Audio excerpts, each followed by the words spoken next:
Hey guys, welcome back to my channel. So कैसे हैं आप सभी? आई होप कि आप बहुत अच्छे होंगे। मैं भी बहुत अच्छी हूँ। और गाइस, जैसे कि आप लोग जानते ही हैं कि मेरी प्लेलिस्ट में जो एक सेक्शन है माय पोएट्री वाला, उसमें मैं अपनी बहुत सारी रचनाएं, बहुत सारी पोएम्स डालती ही रहती हूँ और आप लोगों के द्वारा उसको काफी ज्यादा सराहा जा रहा है, बहुत ढेर सारा प्यार मिल रहा है। Thank you so much for that. और साथ ही साथ गाइज, मैं आज भी माय पोएट्री वाले सेक्शन के लिए अपनी एक रचना, अपनी एक पोएम लेकर आई हूँ। सो आई होप कि आपको ये पोएम पसंद आएगी। सो गाइज, ये जो मेरी कविता है, ये मैंने काफी सालों पहले लिखी थी, जब मैं आई थिंक कॉलेज डेज में थी, तब ये मैंने लिखी थी।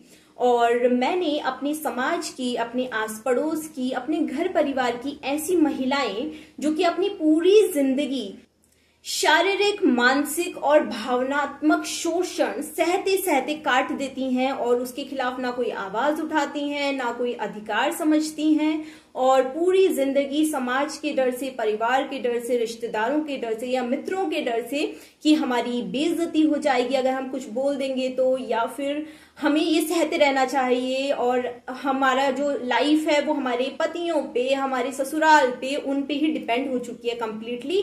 हम अपनी जिंदगी में कुछ भी नहीं रखते हैं, इसी भरोसे काट देती हैं। जो एक छोटी सी जिंदगी हमें जीने के लिए मिली होती है, उसको पल पल वो काट काट के बस काट ही देती हैं लाइफ को।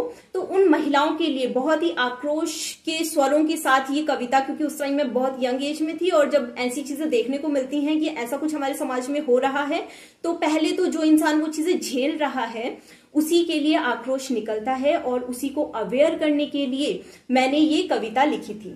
सो गाइज, आप देखेंगे कि इस पूरी की पूरी पोएम में बहुत ही ज्यादा आक्रोश के स्वर हैं। मैं आपको सुनाना शुरू करती हूँ और बीच बीच में मैं कॉन्टेक्स्ट या फिर उसका रीजन भी देते रहूंगी कि ये पंक्तियों का भाव क्या है और ये मैंने क्यों लिखी थी। तो देखिए, कविता का शीर्षक मैं ऑलरेडी आपको बता चुकी हूँ, नारी, यानी कि महिलाओं के लिए, विमेन के लिए ये मैंने लिखी है। तू पूछती नहीं स्वयं से, तू पूछती नहीं स्वयं से, क्या कार्य इतना ही है तेरा? तू पूछती नहीं स्वयं से, क्या कार्य इतना ही है तेरा? आंसुओं को मोती बनाना अधिकार केवल यही है तेरा? आंसुओं को मोती बनाना अधिकार केवल यही है तेरा? भीतर छिपे निज ज्ञान को पहचान नहीं पाई क्या तू? भीतर छिपे निज ज्ञान को पहचान नहीं पाई क्या तू? क्यों अबला ही रह गई, सबला क्यों नहीं बन पाई तू? सो गाइस, पहले के जमाने में जैसे कि हमने देखा था कि एक टाइम होता था जब हमारे जो समाज की महिलाएं होती थी, स्त्रियां होती थी, एक लंबा समय रहा है, एक लंबा दौर रहा है जहां पर उनका शारीरिक शोषण, मानसिक शोषण बहुत ही लेवल पे, बहुत ही ज्यादा हुआ करता था।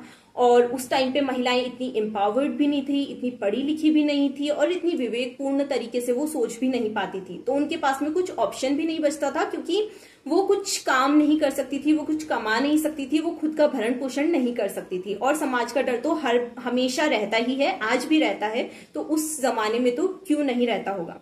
तो एक दौर तो वो था, तभी भी महिलाओं के साथ में शोषण होते आया था।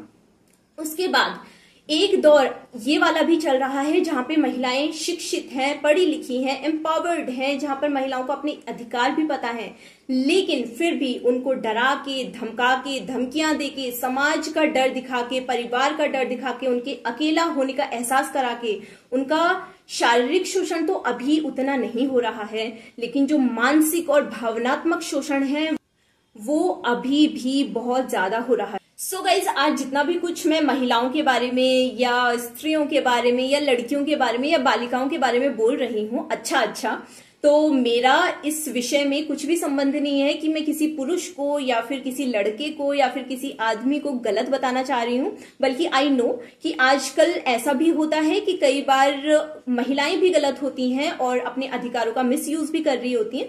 बट फिर भी गाइस, मैं ये गारंटीड कह सकती हूँ कि 100 में से 3, 4 या 5 ही % ऐसे केसेस होंगे जहां पर महिलाएं अपने अधिकारों का मिसयूज कर रही होंगी।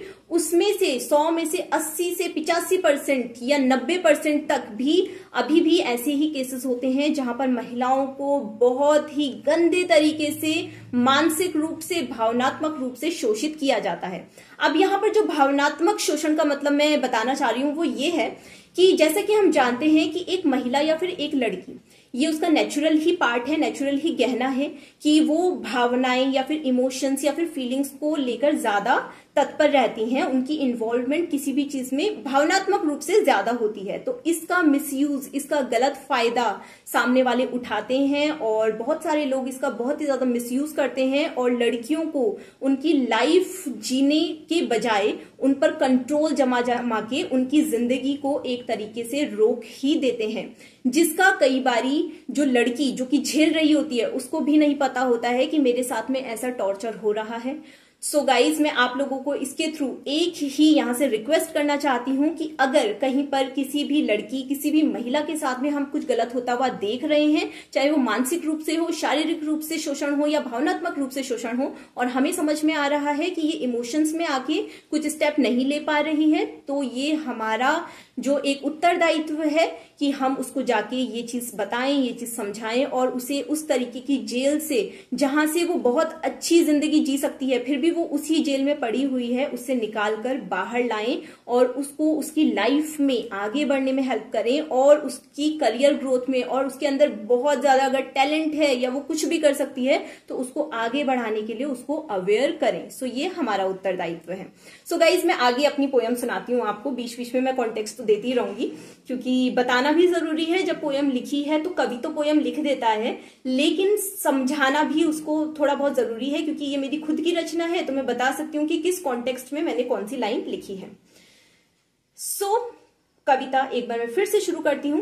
तू पूछती नहीं स्वयं से क्या कार्य इतना ही है तेरा, आंसुओं को मोती बनाना अधिकार केवल यही है तेरा, भीतर छिपे निज ज्ञान को पहचान नहीं पाई क्या तू, क्यों अबला ही रह गई सबला क्यों नहीं बन पाई तू, नारी शक्ति नारी भक्ति दया धर्म है नारी सिखलाती, सहज ज्ञान सतमार्ग करुणा सेवा नारी ही क्यों दिखलाती, क्या स्मरण नहीं करती उस दिन को, क्या स्मरण नहीं करती उस दिन को, केवल प्रलय जब तुझ पर आता है, पुरुष प्रधान समाज होता है और जब तुझको ना पूछा जाता है। सो गाइज, यहाँ पर भी मैं एक कॉन्टेक्स्ट देती हूँ कि कई बार क्या होता है ना कि किसी महिला के साथ, किसी लड़की के साथ बहुत ज्यादा गलत हो रहा होता है, उसको बहुत ज्यादा परेशान किया जा रहा होता है, उसको बहुत ज्यादा मानसिक रूप से तनाव में या फिर मानसिक रूप से शोषित किया जा रहा होता है, भावनात्मक शोषण किया जा रहा होता है। और जब लड़की को ये समझ में आने लग जाए कि मेरे साथ में ऐसा हो रहा है और वो आगे चल के कुछ आवाज उठानी चाहे तो उसकी आवाज वहीं बैठा के बंद कर दी जाती है, ठप कर दी जाती है और ये बोला जाता है कि हम तो मर्द हैं, हम तो आदमी हैं, हम तो कुछ भी करेंगे, तू औरत है और तू औरत बनके हमारी दासी बनके ही रहे। कई बार तो गाइज मैंने ऐसा भी देखा है कि लोग बोलते हैं कि पति तो भगवान है, पति तो विष्णु का रूप है और पत्नी दासी है, वो उसके चरणों में गिरी रहे, पड़ी रहे, यही उसका काम है। कई बार पढ़ी लिखी लड़कियों के साथ, टैलेंटेड लड़कियों को ऐसा बोला जाता है कि घर के अंदर खुशी ढूंढो, घर की दीवारों में खुशियां ढूंढो, घर के बाहर जाने की तुमको कोई जरूरत नहीं है, तुम्हारा काम केवल और केवल पति को खुश रखना है, पति की सेवा करना है, तुम एक दासी ही हो और एक सर्वेंट ही हो, तुम्हें कुछ कहीं भी अपनी शक्ल दिखाने की जरूरत नहीं है। सो गाइज, ऐसे केसेस हमारे समाज में होते हैं और इसीलिए मैंने ये कविता लिखी है कि उन नारियों के लिए, उन महिलाओं के लिए कि भाई तुम में भी कुछ टैलेंट है, तुम भी कुछ कर सकती हो, आगे बढ़ सकती हो, तुम्हें भी ये जीवन पूरा का पूरा मिला है और तुम भी कुछ भी करने की पूरी हैसियत रखती हो। सो क्या स्मरण नहीं करती उस दिन को, केवल प्रलय जब तुझ पर आता है, पुरुष प्रधान समाज होता है और जब तुझको ना पूछा जाता है।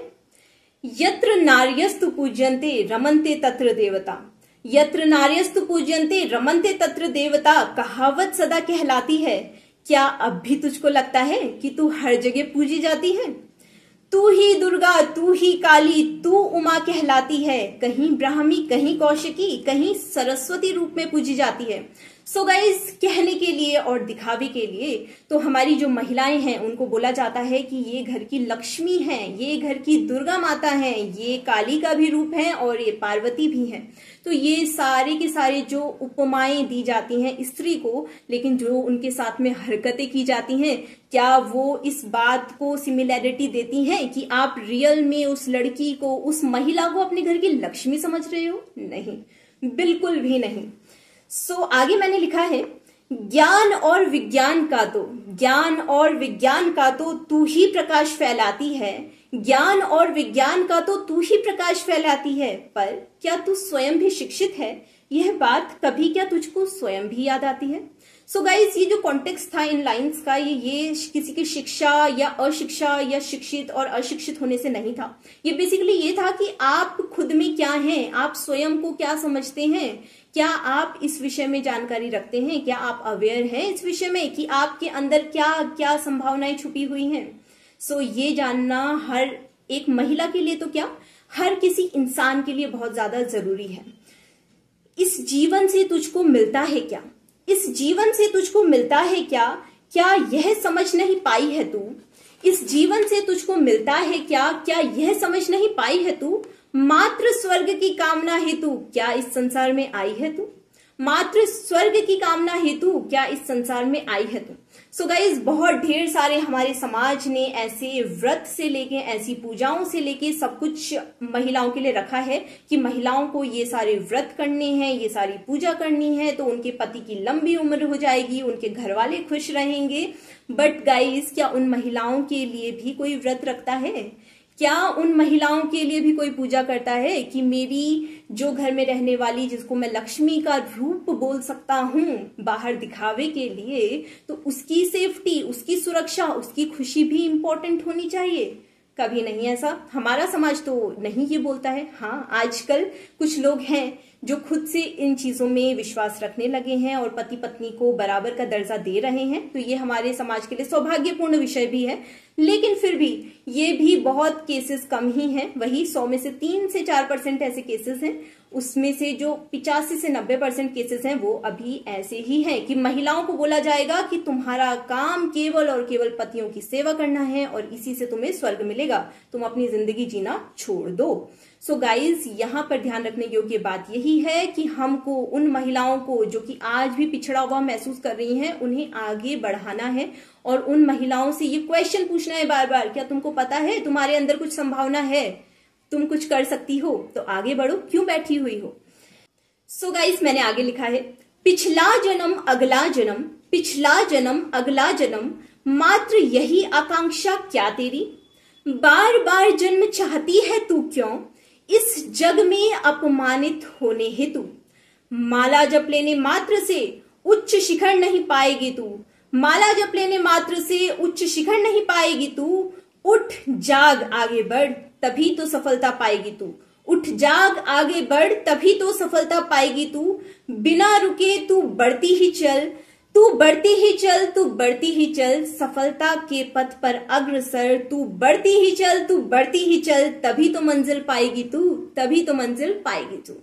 सो गाइस, ये उन महिलाओं के लिए जो कि बहुत ज्यादा शोषण झेलती रहती हैं और अपनी जिंदगी जीना छोड़ देती हैं, तो उनके लिए ये आक्रोश भरी मेरी रचना आपको कैसी लगी? आई होप कि आपको इससे कुछ सीखने को मिला होगा। और अगर मेरी एक रचना से अगर कोई भी एक इंसान का भी अच्छा हो सकता है या लाइफ में कुछ मार्गदर्शन मिल सकता है, आगे बढ़ने की प्रेरणा मिल सकती है, तो मेरे लिए इससे ज्यादा सौभाग्यपूर्ण बात तो और कुछ हो ही नहीं सकती। सो गाइज, इसी तरीके से बहुत सारे अभी तक हमारे समाज में जो भी उल्टी सीधी चीजें चलती रहती हैं, केवल और केवल महिलाओं के लिए चलती हैं, तो उन चीजों पे हमको उतना ज्यादा मतलब नहीं टॉर्चर झेलना चाहिए। अब जमाना है इक्वालिटी का, पहले भी इक्वालिटी का ही होना चाहिए था वैसे तो, बट अब तो विशेषता है क्योंकि आज भी जो पेरेंट्स होते हैं वो बच्चों में भेदभाव नहीं करते हैं, बेटा बेटी दोनों को पढ़ा लिखा कर काबिल बनाते हैं और उस काबिलियत के भरोसे ही वो उनको आगे की जिंदगी जीने के लिए किसी और इंसान के साथ में सौंपते हैं। उसके बाद अगर उनके द्वारा किए गए इस भरपूर जिंदगी भर के स्ट्रगल, इतनी ज्यादा अपने बच्चों के लिए की गई मेहनत, इसका जो फल है वो बुरा मिलने लगे, तो मैं ये मानती हूं कि किसी भी लड़की को, किसी भी महिला को ये नहीं सहना चाहिए, आगे बढ़ना चाहिए, अपने अधिकारों के बारे में जानना चाहिए और कुछ भी किया जा सकता है। छोटे से छोटा, बड़े से बड़ा कोई भी काम हो सकता है और किसी भी चीज को बड़ा और छोटा ना समझते हुए करना चाहिए। एक बार हिम्मत करके अगर आप एक स्टेप आगे ले लेंगे तो दुनिया में कोई भी इंसान नहीं है जो आपको रोक देगा। और एक बात यहाँ पर मैं और जोड़ना चाहती हूँ कि जब तक आप दास बन के, आप सर्वेंट बन के केवल और केवल बैठे रहेंगे और जो समाज है वो आपको और दबाता चला जाएगा, और एक दिन ऐसा होगा कि वो अपने मैनिपुलेशन से, अपने कंट्रोलिंग बिहेवियर से आपको इस तरह बना देता है कि फिर आपको लगता है यार मैं तो खुद ही किसी लायक नहीं हूं। तो उससे बेटर है कि जब आपको ये सिचुएशन पता चल जाए कि आपके साथ में ऐसा हो रहा है कि आप पे कंट्रोल किया जा रहा है जबरदस्ती का, जो कि बिल्कुल ही गलत है, तो आपको उसी टाइम स्टेप लेना चाहिए, आगे बढ़ना चाहिए। जब आप आगे बढ़ जाओगे, जब आप सफल हो जाओगे, तो यही समाज है, यही रिश्तेदार हैं और यही परिवार वाले हैं जो बोलेंगे कि हाँ इस लड़की में तो बहुत ही काबिलियत थी, हम तो पहले से ही जानते थे कि ये सब कुछ कर सकती है। सो ये केवल लड़की और लड़के की बात नहीं है, क्योंकि आज की रचना नारी पर, महिलाओं पर आधारित थी, इसलिए मैंने उनके विषय को ज्यादा उठाया है। कल को अगर मेरी रचना किसी पुरुष के लिए, किसी आदमी की लाइफ के लिए, किसी बच्चे की लाइफ के लिए या किसी अन्य हमारे समाज के तबके के लिए होती है, तो मैं उनके बारे में भी उनके अकॉर्डिंग ही टिप्पणी करूंगी। तो इस रचना से बिल्कुल भी ऐसा नहीं सोचना है कि मैंने केवल नारियों के या महिलाओं के विषय में बात की, बल्कि क्योंकि ये रचना उस पर आधारित थी इसलिए उनके विषय में बात की।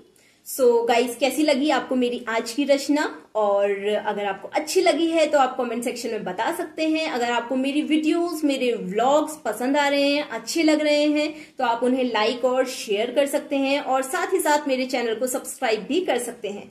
सो गाइस, मिलते हैं अब हम अपनी नेक्स्ट वीडियो में या फिर नेक्स्ट व्लॉग में। तब तक के लिए thank you so much, bye bye, take care और नमस्कार।